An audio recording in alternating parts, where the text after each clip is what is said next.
సమస్యతో బాధపడుతున్నారా? ఇప్పుడు లేజర్ చికిత్సతో ట్రీట్మెంట్ రేంజ్ హాస్పిటల్స్ లో శాశ్వత పరిష్కారం. ఇప్పుడే సంప్రదించండి. అమరావతి రాజధాని నిర్మాణ ప్రణాళికకు సంబంధించి ప్రత్యేక కార్యాచరణని అమలు చేయడంలో ఏపీసీఆర్డీఏ, అమరావతి డెవలప్మెంట్ కార్పొరేషన్ రెండు కూడా పోటాపోటీగా వ్యవహరిస్తున్నాయి. ప్రస్తుతం అమరావతి డెవలప్మెంట్ కార్పొరేషన్ అమరావతి నగర సుందరీకరణకి సంబంధించి 3 రకాల కన్సల్టెంట్ల నియామకం పైన ఫోకస్ పెట్టింది. అమరావతి నగరంలో డెవలప్ చేయబోతున్నటువంటి పార్కుల కోసం, అలానే రివర్ ఫ్రంట్ డెవలప్మెంట్, మరోవైపు రోడ్ల పైన బ్యూటిఫికేషన్ ప్రక్రియ, ఈ మూడింటికి సంబంధించి స్పెషల్ నోటిఫికేషన్స్ రిలీజ్ చేసింది. అసలు ఇందులో ఏమేమి కంపోనెంట్స్ ఉన్నాయి, ఎలాంటి అంశాలను విశ్లేషించేటువంటి అవకాశం ఉంటుంది, ఒకసారి విశ్లేషించే ప్రయత్నం చేద్దాం. ఇది అమరావతి డెవలప్మెంట్ కార్పొరేషన్ ప్రత్యేకంగా బ్యూటీకి సంబంధించి, అలానే నగర ప్రణాళికలో భాగంగా వరద నీటి నిర్వహణ, ఇతర సౌకర్యాలపైన ఎక్కువ ఫోకస్ పెడుతుంది. ఆ క్రమంలోనే అమరావతి డెవలప్మెంట్ కార్పొరేషన్ కొన్ని ప్రత్యేకమైనటువంటి బాధ్యతల్ని రాష్ట్ర ప్రభుత్వం అప్పగించింది. దీనికి సంబంధించినటువంటి టెండర్ల ఫ్లోటింగ్ ప్రక్రియ కూడా మొదలుపెట్టేసింది. అనేక కార్యక్రమాలకు సంబంధించినటువంటి టెండర్స్ని ఇప్పటికే రిలీజ్ చేసింది. జనవరి మాసంలోనే రివర్ వాటర్ మేనేజ్మెంట్, అలానే వరద నీటి నిర్వహణకు సంబంధించి కొండవీటి వాగు, పాలవాగు, వీటన్నిటిని సమన్వయం చేసేటువంటి బాధ్యతని అమరావతి డెవలప్మెంట్ కార్పొరేషన్ తీసుకుంది. ఇప్పుడు కొత్తగా 3 అంశాలకు సంబంధించినటువంటి నోటిఫికేషన్ రిలీజ్ చేసింది. అవేంటి ఒకసారి చూద్దాం. గ్రీన్ మాస్టర్ ప్లాన్ అనే ఒక గ్రీన్ ప్లాన్ ని రెడీ చేసుకొని పెట్టుకుంది అమరావతి డెవలప్మెంట్ కార్పొరేషన్. ఎందుకంటే అక్కడ సుందరీకరణ ప్లస్ పచ్చదనం, ఎందుకంటే గ్రీన్ అండ్ బ్లూ సిటీ అనేటువంటి మాటని అమరావతికి సంబంధించి పదే ప్రభుత్వం మాస్టర్ ప్లాన్ లో ప్రతిపాదించింది. వాటిని అమలు చేసేటువంటి బాధ్యతని అమరావతి డెవలప్మెంట్ కార్పొరేషన్ చేపట్టింది. ఇందులో భాగంగా అమరావతి గ్రీనింగ్ డెవలప్మెంట్ ప్రాజెక్ట్, అంటే ఈ ప్రాజెక్ట్ లో భాగంగా ప్రతి చోట పచ్చదనం ఉండేలాగా చూడబోతున్నారు. ఈ పచ్చదనాన్ని చూపించేటువంటి క్రమంలోనే రాష్ట్ర ప్రభుత్వం మాస్టర్ ప్లాన్ లో ఇచ్చినటువంటి, ఇది కోర్ క్యాపిటల్ ఏరియా, దానికి సంబంధించినటువంటి 53,000 ఎకరాల భూమిలో 15,990 ఎకరాల భూమిని పూర్తిగా గ్రీనరీ, అంటే 30% ఆఫ్ ల్యాండ్, ఈ టోటల్ ల్యాండ్ లో 30% ఆఫ్ ల్యాండ్ ని గ్రీనరీకే కేటాయించాలని ప్రభుత్వం నిర్ణయించింది. కాబట్టి ఈ గ్రీనరీ ఎలా అమలు చేయాలి? 3 green zones and multiple typologies of green spaces ని క్రియేట్ చేయాలి. దానిలో ఇది మొత్తం కూడా గ్రీన్ ప్లాన్, ఈ మ్యాప్ మొత్తం గ్రీన్ ప్లాన్ అనమాట. ఈ చుక్కలన్నీ కనిపిస్తున్నాయి కదా, ఇవన్నీ ఎటువంటి గ్రీనరీని, ఎటువంటి వరద నీటి నిర్వహణని నిర్వహించబోతున్నారని చెప్పడం కోసమే ఈ డిజైన్స్ అన్నింటినీ కూడా అమరావతి డెవలప్మెంట్ కార్పొరేషన్ రూపొందించింది. సో ఇందులో భాగంగా ఇప్పుడు ఫస్ట్ ఫేజ్ ఒక నోటిఫికేషన్ రిలీజ్ చేసింది. Proposal for avenue plantations with beautification and medium and junction plantations with beautification in trunk roads in Amaravati. ఎందుకంటే అమరావతిలో మొత్తం 38 రకాల ట్రంక్ రోడ్స్ నిర్మిస్తున్నారు. Arterial roads, sub arterial roads, main roads, ఇవన్నీ కలిపి ఒక 38 రకాల రహదారి వ్యవస్థ ఉంది. ప్రతి చోట గ్రీనరీ ఉండాల్సిందే అనేది ప్రణాళిక. దానికోసమే ఈ ప్లాన్ రూపొందించారు. ఈ రోడ్స్ పరంగా చూస్తే E1, E2, E3 అంటే సీడ్ యాక్సిస్ రోడ్ అనమాట. E4, E5 అని మొత్తం 16 రోడ్లు ఇక్కడ కనిపిస్తున్నాయి. ఇవన్నీ నార్త్ రోడ్లు, ఇవి ఒక 18 రోడ్లు కనిపిస్తున్నాయి. సో మొత్తం వీటన్నిటినీ కూడా along side green buffer along the roads, మొత్తం బఫర్ జోన్స్ లాగా ఆ గ్రీన్ బఫర్స్ ని డెవలప్ చేయాల్సినటువంటి అవసరం. దానికి సంబంధించినటువంటి నమూనా మ్యాప్ ని కూడా అప్పుడే డిజైన్ చేసేది. ఇదంతా మాస్టర్ ప్లాన్ లో భాగంగా జరిగినటువంటి కసరత్తే. అంటే రహదారి పక్కన ఎక్కడైతే పెడిస్ట్రియన్స్ ఉంటారో ఆ పక్కన గ్రీన్, ఇది అలానే సెంట్రల్ లో బ్యూటిఫికేషన్. ఇటువైపు చూస్తే ఇది హై లెవెల్ వెహికల్స్ వెళ్ళేటువంటి మార్గం. దాని తర్వాత వచ్చేటువంటి డివిజన్లో, ఆ తర్వాత వచ్చేటువంటి డివిజన్, ఇవన్నీ కూడా మొత్తం 8 లేన్ రహదారులుగా వీటన్నిటిని డెవలప్ చేస్తున్నారు. కాబట్టి ప్రతి చోట కూడా గ్రీనరీ ఉండాల్సిందే. పొల్యూషన్ లేకుండా, పొల్యూషన్ ఫ్రీ జోన్ గా దీన్ని డిక్లేర్ చేయాలంటే కనుక ఈ కార్బన్ ఎమిషన్స్ లేనటువంటి వాహనాలపైన ఎక్కువగా రాష్ట్ర ప్రభుత్వం దృష్టి పెట్టేటువంటి అవకాశం ఉంది. ప్రస్తుతానికైతే పెట్రోల్ డీజిల్ వెహికల్స్ నడుస్తున్నాయి కాబట్టి అన్ని ఎలక్ట్రిక్ వెహికల్స్ అంటే రావు కాబట్టి వాటిని అలౌ చేస్తున్నారు.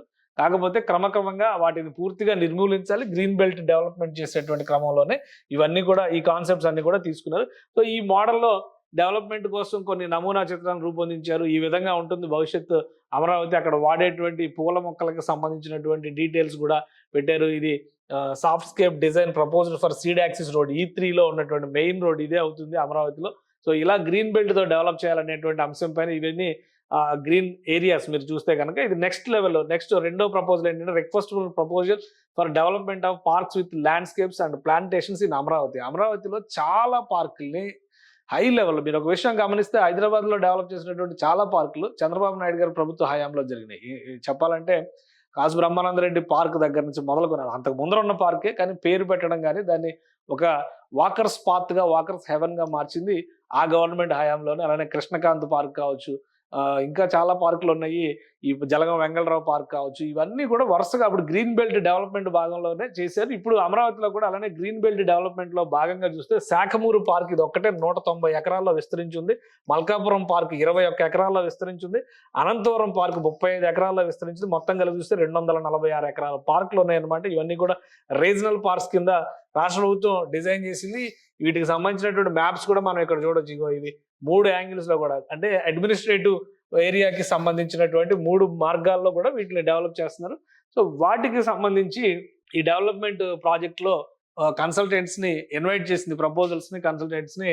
Flower garden, craft bazaar, musical fountain, laser show, nursery for flower garden, wildness park, amusement entertainment park, children's park, అంటే ఇవన్నీ కూడా రాబోయే రోజుల్లో ఒక పెద్ద పెద్ద పార్కులుగా మారేటువంటి అవకాశం. అంతా శాఖమూరు పార్క్ కి సంబంధించినటువంటి ప్రపోజల్. 190 ఎకరాల ప్రపోజల్, 4.4 కిలోమీటర్స్ వాక్వే ఉంటుంది, ప్లాంటేషన్స్, ఇవన్నీ కూడా డిజైన్స్, ఇవన్నీ డెవలప్ చేసేటువంటి క్రమంలో తీసుకున్నాయి. అలానే అనంతపురం పార్క్, ఇది 35 ఎకరాల పార్క్. ఇందులో administration, parking, central park, ancient India theme park, ఇవన్నీ కూడా ఈ కాన్సెప్ట్స్ ఇచ్చారు ఆల్రెడీ.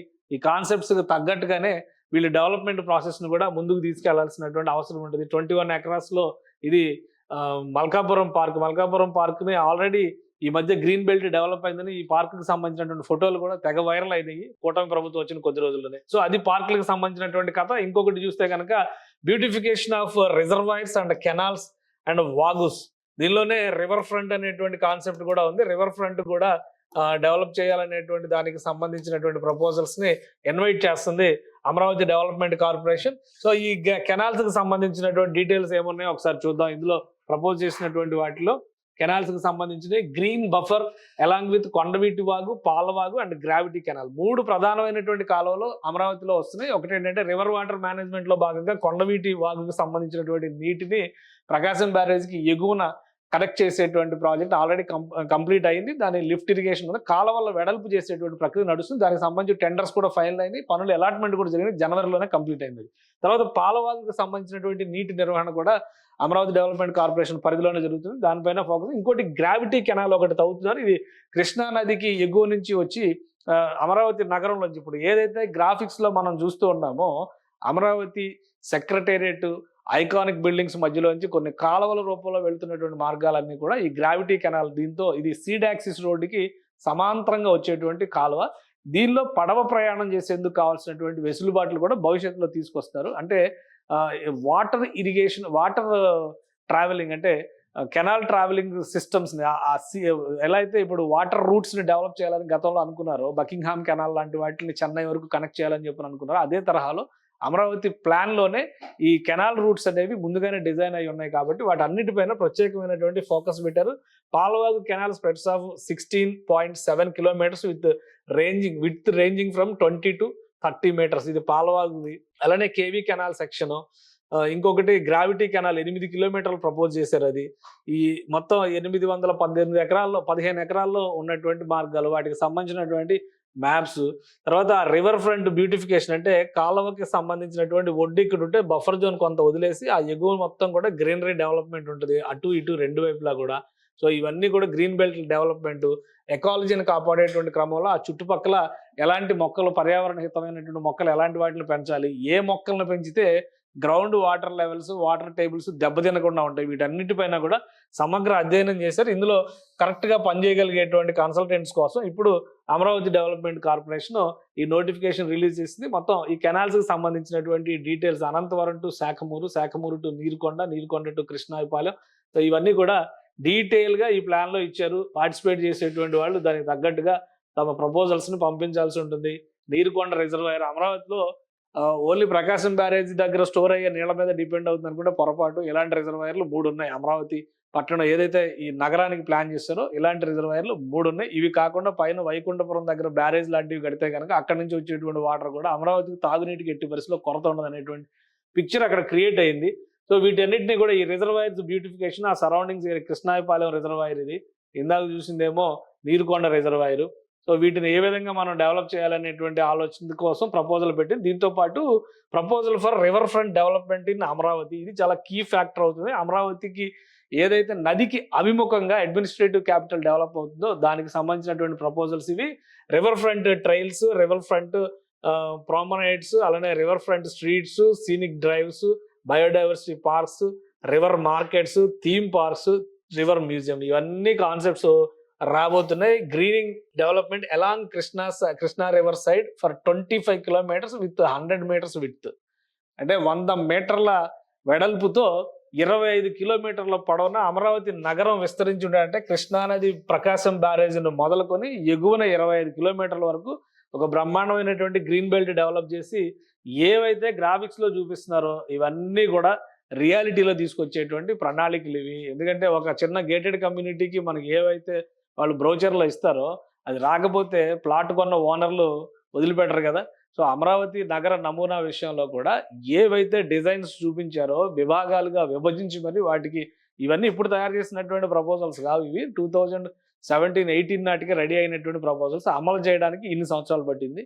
సో వీటిని యాజ్ ఇట్ ఈస్గా అమలు చేస్తే ఒక 2 ఏళ్లలో beautiful green and blue city అక్కడ ఆవిష్కృతం అయ్యేటువంటి అవకాశాలు అయితే పుష్కలంగా ఉన్నాయి. వీటికి సంబంధించినటువంటి కన్సల్టెంట్స్ని ఇప్పుడు ఇన్వైట్ చేసింది అమరావతికి సంబంధించి అమరావతి నిర్మాణంలో భాగం చేసుకునేటువంటి సంస్థల్ని అమరావతి డెవలప్మెంట్ కార్పొరేషన్ ఇన్వైట్ చేసింది.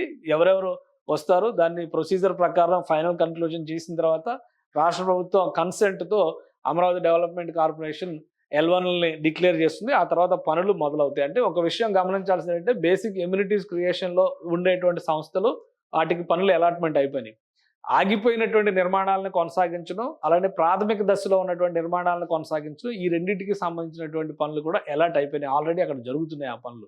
తర్వాత ఇప్పుడు బ్యూటిఫికేషన్కి సంబంధించినటువంటి పనుల్ని కాల్ఫర్ చేసింది. వీటికంటే ముందు ఇంకోటి ఏంటంటే ఐకానిక్ స్ట్రక్చర్స్గా చెప్పినటువంటి వాటిని L1లు ఫైనల్ అయి ఉన్నాయి.